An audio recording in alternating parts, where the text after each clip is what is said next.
سبانه برای خود ده شتلگه ها خواه تاکو چافدیریا لگل و داران بکه.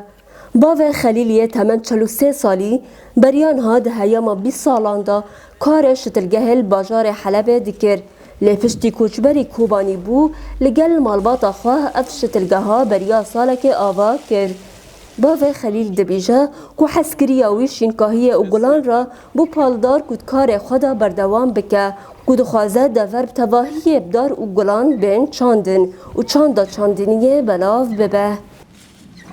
مشتر بابو سوالة كمال بركي باكري يعني هنا خدمات هذيك أنا بابو بس وياك سولنا برد شغليون وكهرة ما بو والحمد لله يعني ما هو البركي باكر أم تغازي في باجري خوش بكن شيم بكن يعني سبي وكز جناجي سبي ملات جي سبي سياحة جي يعني شيء جاي من البركي تمي خوش بي إنه جاي عفريني خوش بي دوه شتلگه هدا 7000 شتلن داران و گلان به همیه جوران هنه.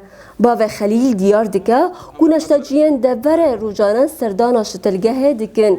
اجبو خواه شتلان دکرن چیه دارن برهمدار و چجی چیچک و گلان.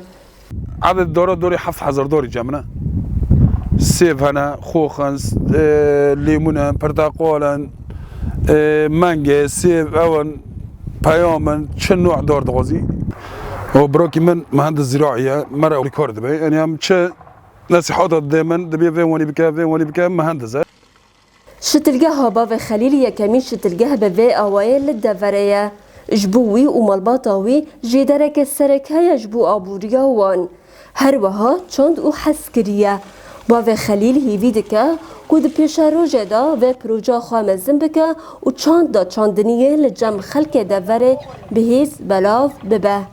زوزان برکل برچاوه فئن کوبانی